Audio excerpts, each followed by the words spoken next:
축복 자체보다 축복을 베푸시는 하나님께 소망을 두라. 축복 자체보다 축복을 베푸시는 하나님께 소망을 두라라는 제목으로 말씀 전하겠습니다.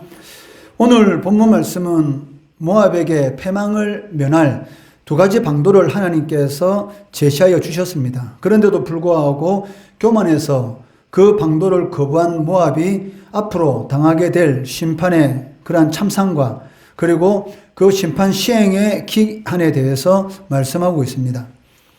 지난 시간에 살펴보았지만 모압이 패망을 면할 두 가지 방도가 있었습니다. 그 첫째는 유다 왕에게 조공을 바쳐 복종하라는 것이고, 두 번째는 유다의 피난민들을 선대라는 것입니다. 여기 유다 왕에게 조공을 바쳐 복종하라는 것은 바로 하나님을 의지하라라는 그런 의미를 지니고 있습니다. 그런데 모압이 이처럼 하나님께서 주신 방도를 거부한 것은 이스라엘 선지자의 이 심판에 대한 그런 경고를 우습게 여겼기 때문이다라고 생각할 수 있다는 것입니다. 아마 자신들의 생각에는 모압이 현재 보유하고 있는 이런 국방력만으로도 충분히 그 당시 강대국이던 아수르의 강한 군대를 충분히 물리칠 수 있다라고 생각하였을 것입니다. 이러한 모압의 태도를 통해서 우리는 그 인생이 하나님의 구원의 은혜를 입지 못하고 이 망하는 것은 하나님의 이 자비하심이 부족해서 그런 것이 아니라 하나님의 은혜와 자비를 멸시하는 그들의 교만 때문이다라는 것을 알 수가 있다는 것입니다.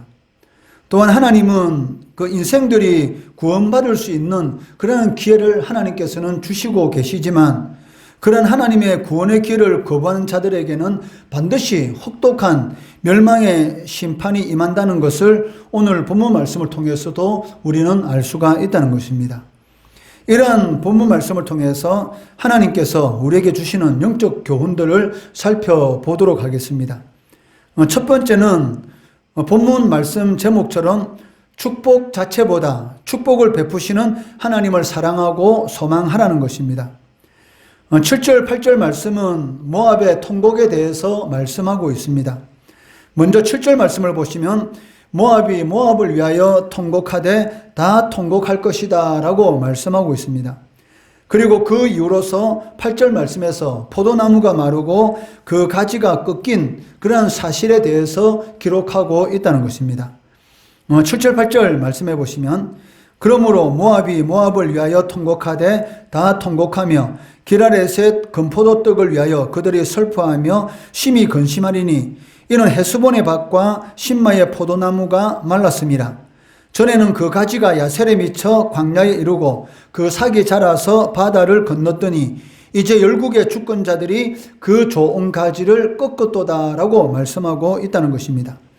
이 말씀은 모압 사람들이 더 이상 기랄에셋 포도를 먹지 못함으로 인해서 통곡하게 될 것이다 라는 그런 의미를 지니고 있습니다. 당시 기랄에셋은 그 모압의 대표적인 음식인 금포도떡 생산지로 유명한 그러한 곳이었습니다. 8절 말씀해 보시면 헤스본과 신마의 포도나무가 나오는데, 헤스본과 신마라는 지역의 이 포도밭은 너무나 이게 유명한 그러한 곳이었고, 거기서 생산된 포도는 기랄에셋이라는 곳으로 옮겨져서 금포도떡으로 만들어졌던 것입니다. 그런데 모압 사람들이 왜 금포도떡을 먹지 못하게 되었다라고 말씀할까요? 그것은 물론 이 모압이 망하였기 때문입니다. 8절 말씀해 보시면 열국의 주권자들이 그 좋은 가지를 꺾었도다라고 말씀하고 있는데, 여기 열국의 주권자는 당시 근동지역의 강대국이었던 아수르를 가리키고 있습니다. 이는 아수르가 모압을 침략함으로 인해서 헤스본과 신마의 포도원이 항폐하게 되었고, 그것뿐만이 아니라 모압 자체를 완전히 멸망시킴으로 인해서 모압 사람들이 이제는 더 이상 그 유명한 기랄에셋의 금포도떡을 먹지 못하는 그런 비참한 신세로 전락하게 되었다라는 것을 우리들에게 말씀하고 있다는 것입니다. 그런데 여기서 우리가 한번 생각해 볼 것은 모압이 왜 이렇게 이런 지경에까지 이르게 되었느냐는 것입니다. 이에 대한 답을 한마디로 말한다면 그들이 하나님께서 베푸신 그 축복 그 자체만을 관심을 두고 그 축복을 베푸시는 하나님에 대해서는 전혀 관심을 두지 않았다는 것이죠. 마치 멀리 나갔다가 돌아온 아버지 손에 들린 그 선물에만 관심이 있는 자식같이 아버지에게 관심을 가지고 아버지가 집에 오랜만에 오신 것에 대해서 즐거워하고 기뻐해야 되는데 그것이 아니라 오직 아버지 손에 들려있는 그 선물에만 관심을 가지는 이런 그 어리석은 그러한 이 자녀의 모습과 똑같다고 할 수가 있습니다. 이미 앞에서 살펴본 것처럼 모압이 망한 것은 그들이 교만해서 이사야의 심판에 대한 경고와 그리고 패망을 피할 수 있는 그런 방도를 주었는데도 불구하고 무시했기 때문에 결국 모압이 망하게 되었던 것입니다. 그런데 모압이 이러한 이사야 선지자의 경고를 무시할 만큼 그렇게 교만할 수 있었던 그 원인이 무엇입니까? 바로 당시 가장 유명한 이 모압의 포도밭으로 상정되는 그 나라의 이 풍요로움 때문이다라고 할 수가 있습니다. 모압의 포도밭은 이 8절 말씀에 기록된 대로 때로 그 밭에서 자라는 포도나무 가지가 동쪽으로는 야세레까지 미쳤고 광야에 이르고 서쪽으로는 사이를 건널 정도였다. 즉 이 말이 무슨 말입니까?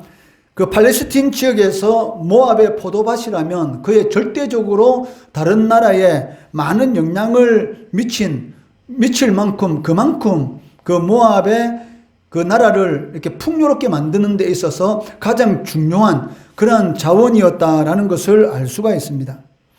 모압은 이러한 포도밭으로 인해서 많은 부를 축적할 수 있었고 그 많은 부로 인해서 아마 국방력도 상당히 이 강력하게 아마 이 유지하고 있었을 것입니다.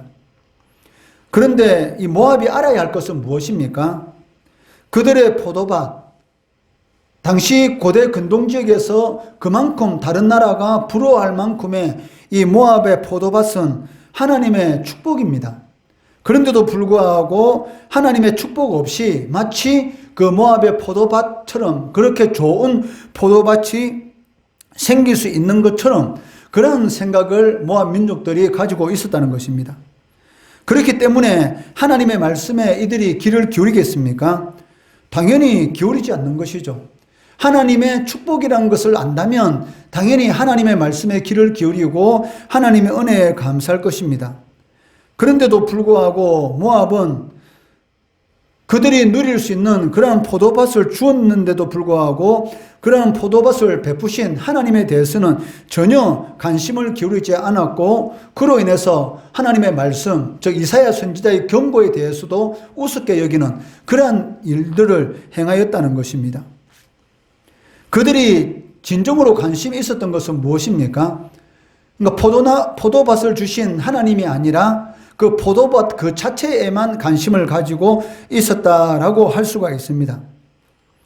그들에게는 하나님이 중요한 것이 아니고 그들이 현재 누리고 있는 이 하나님의 축복의 이 부산물 1+1에만 관심이 있는 것이지 자신이 이 마트에 어떤 물건을 사러 갔습니다. 그러면 그 사러 간 그 물건을 사야 되는 것이지 그 자신이 원래 사려고 하는 그 물건에는 관심이 없고 +1이 있다 해서 엉뚱한 물건을 사오면 그 물건은 자신에게 필요한 것이 아니라는 것이죠. 마찬가지로 모압 민족에게 이렇게 축복을 베푸신 분은 하나님이십니다.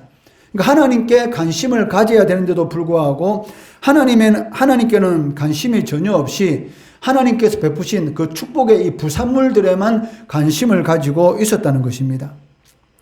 이 때문에 모압에게 축복을 베풀어 주신 하나님의 말씀조차도 멸시하게 되었다라고 할 수가 있습니다. 이러한 모압의 이런 어리석은 이런 일로 인해서 결국 그들이 하나님의 축복을 잃게 되었고 아무런 소망도 가지지 못함으로 인해서 결국 통곡하는 그러한 이런 비참한 지경에 이르게 되었던 것입니다. 바로 이것이 하나님보다 하나님의 축복에 더 관심을 가지고 살아가는 그러한 사람들이 궁극적으로 처하게 될 상황이다라고 말을 할 수가 있습니다. 하나님이 우리에게 축복을 주시는 그 이유가 무엇이겠습니까?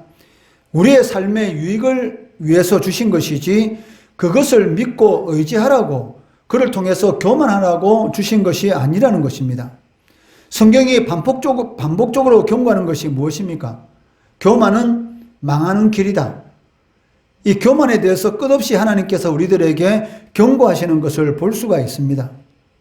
이 경고의 말씀처럼 하나님께서 주신 이 축복의 부산물, 즉 자신이 소유한 재산이라든지 지식이라든지 권력이라든지 이런 외적인 것을 하나님보다 더 믿고 의지하는 그러한 삶을 살아가다 보면은 모압의 포도밭이 결국은 모압을 망하게 한 것처럼, 모압 사람들이 의지하는 그런 모든 것들이 자신들을 절망 가운데 통곡하게 한 것처럼 하나님 자체를 바라보고 믿어야 하는 것이지, 하나님께서 주신 것에 대해서 너무나 믿고 그것이 우상화된다면 결국은 이 모압 사람처럼 통곡을 하게 되는, 통곡에 더해서 더 통곡하게 되는 그러한 비참한 인생을 맞이하게 된다는 것입니다. 그렇기 때문에 우리는 이러한 그 하나님께서 우리들에게 베푸신 그러한 축복이 있습니다. 그러한 축복의 부산물에 우리의 마음을 빼앗기는 것이 아니라 그 축복을 베풀어 주신 하나님께 더 큰 관심을 가지고 의지하고 하나님을 바라보아야 한다는 것입니다. 그렇게 할 때 하나님께서는 더 크고 새로운 축복의 길로 우리를 인도해 주신다라고 오늘 이 본문 말씀을 통해서 하나님께서 우리들에게 말씀하고 있습니다. 두 번째는 오늘 이 본문 말씀을 통해서 세상에 대한 하나님의 심판의 날은 품꾼의 해와 같이 정해져 있다라는 것입니다. 14절 말씀은 해결할 줄 모르는 모압에 대한 경고의 말씀의 결론입니다. 14절 말씀에 이제 여호와께서 말씀하여 이르시되 품꾼의 정한 해와 같이 3년 내에 모압의 영하와 그 큰 무리가 능욕을 당할지라 그 남은 수가 심히 적어 보잘것없이 되리라 하시도다라고 말씀하고 있습니다. 이 말씀은 그 하나님께서 모압을 심판하기로 정하신 때에 반드시 심판하실 것이다라는 그런 말씀입니다. 14절에 품꾼의 정한 해라는 것은 품꾼이 자신을 고용한 고용주와 계약을 맺은 기간을 말합니다. 그 14절 말씀해 보시면 3년이라는 이 기간이 나오고 있습니다. 즉 3년 내에 모압이 멸망하게 될 것이다 라고 말씀하고 있는데, 이는 그 당시에 품꾼과 고용주가 그 계약을 체결할 때 보통 이 3년이라는 기한으로 계약을 체결하였다는 것입니다. 그리고 이 예언의 말씀대로 모압은 BC 715년에 아수르의 침략을 받았다라고 그 역사에는 기록되어 있습니다. 이때는 그 히스기야 왕이 유다의 왕위에 오른 해였습니다. 그리고 이 모압에 대한 이사야의 이 예언은 히스기야의 그 아버지인 아하스 왕 말기에 이 이사야 선지자가 선포하였기 때문에 14절의 예언의 말씀이 정확히 그 정한 날에 성취되었다. 즉 3년이 되는 그 해에 하나님께서 말씀하신 그대로 모압이 아수르에 의해서 멸망을 당하였다라는 것을 우리는 알 수가 있다는 것이죠. 이처럼 하나님께서는 모압을 심판하시기로 정하신 정확한 때에 그대로 심판하시는 것을 볼 수가 있습니다. 여기서 우리가 기억해야 할 것이 무엇입니까? 하나님께서 모압에 대해서 심판의 날을 정하신 것처럼, 그리고 노아 시대에 홍수로 세상을 심판할 건데 그때가 바로 120년 후라고 정하셨던 것처럼 오늘날도 세상에 대한 심판의 때도 분명히 정해져 있다는 것입니다. 물론 그때는 우리가 정확히 알 수는 없습니다. 언제 하나님께서 이 세상을 심판하실는지, 언제 주님께서 재림하실는지 그때는 알 수는 없지만 이 품꾼의 정한 해와 같이 그때는 분명히 정해져 있다는 것입니다. 그 정확한 때는 하나님께서 우리들에게 알려주시지도 않았고 오직 하나님의 권한에 있기 때문에 우리는 도무지 알 수가 없다는 것입니다. 만약에 주님께서 재림하시는 날을 안다? 그러면 그 사람은 이단입니다. 마태복음 24장 36절 말씀해 보시면 그러나 그날과 그때는 아무도 모르나니 하늘의 천사들도 아들도 모르고 오직 아버지만 아시느니라. 즉 주님께서 재림하시는 날, 마지막 심판하는 날이 언제인가 천사들도 모르고 심지어는 아들 즉 예수님도 모르고 오직 성부 하나님만이 아신다라고 주님께서는 말씀하고 계시다는 것입니다. 그렇기 때문에 우리는 억지로 그것을 알려고 해서는 안 되고 알려고 해도 알 수가 없다는 것입니다. 다만 분명한 것은 하나님의 때, 저 품꾼의 때와 같이 정해져 있어서 세상에 대한 하나님의 심판은 정확하게 이루어진다라는 것입니다. 하지만 오늘날 우리가 이 세상을 살아가고 있는데 과연 하나님의 심판이 있을 것이다 라는 그런 증거를 여러분들 느낄 수가 있습니까? 어제 해는 오늘도 또 올랐고 지구는 여전히 잘 돌아가고 있습니다. 그리고 세상 모든 것들이 순탄하게 잘 진행되는 것처럼 보입니다. 마치 하나님의 심판이 있을 것이라고는 도무지 믿어지지 않을 정도로 이 세상은 무난하게 잘 돌아가고 있다는 것입니다. 그래서 적지 않은 사람들이 하나님의 심판이라는 것은 애초부터 없는 것이다 라는 그러한 주장도 하기도 합니다. 그러나 여러분들이 반드시 아셔야 할 것이 있습니다. 그것이 무엇입니까? 노아의 홍수가 세상에 임하기 그 직전까지도 세상 사람들은 결혼하고 장가가고 시집가면서 자신이 하고 싶은 모든 일들을 하고 있었다는 것입니다. 유황불이 하늘로부터 소돔과 고모라에 떨어지기 직전까지도 소돔과 고모라 사람들이 하나님의 심판이란 없다라는 그러한 생각을 가지고 태폐적인 그러한 삶을 살아가고 있었다는 것입니다.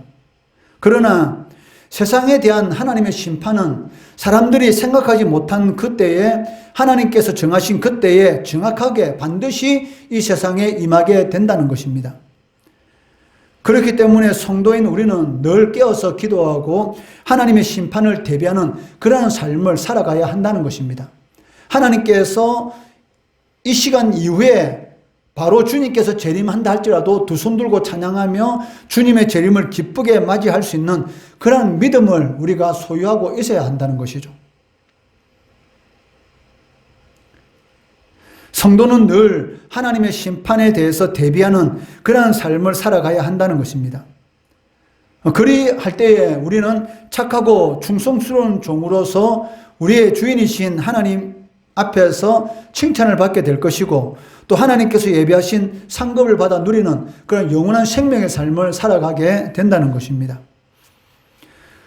오늘 이 본문 말씀을 통해서 우리는 두 가지를 살펴보았습니다.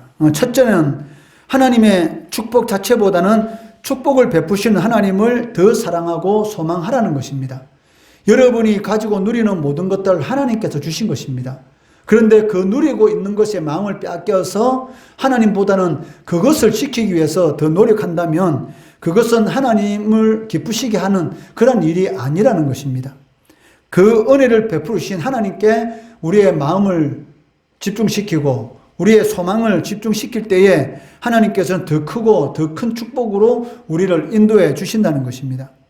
두 번째는 세상에 대한 하나님의 심판의 날은 품꾼의 정한 해와 같이 반드시 정해져 있기 때문에 그날은 반드시 이 세상에 임하게 됩니다. 물론 그때는 우리가 알 수 없지만 그런데 알 수 없다고 해서 그날이 오지 않는 것은 아니라는 것입니다. 10처녀 비유에서 어리석은 5처녀처럼 기름을 준비하지 않고 있다가 혼인잔치에 들어가지 못하는 그런 어리석은 그런 성도가 되면은 안 된다는 것입니다. 주님의 날이 우리가 생각지도 못한 때에 반드시 온다는 것을 기억하고 내일 당장 온다 할지라도 기쁜 마음으로 주님을 맞이할 수 있는 그런 믿음을 소유할 수 있도록 힘써 하나님의 말씀에 순종하는 그런 삶을 살아가야 한다는 것입니다. 이러한 축복을 베푸신 하나님을 소망하고 또 하나님의 심판은 반드시 있다는 그런 믿음의 확신을 가지고 살아감으로 인해서 하나님께서 베푸신 더 큰 은혜, 더 큰 축복의 삶을 살아가시는 또 하나님 앞에 섰을 때에 착하고 충성된 종이라는 그런 소리를 들으시는 우리 성도들 되시기를 주의 이름으로 축원합니다.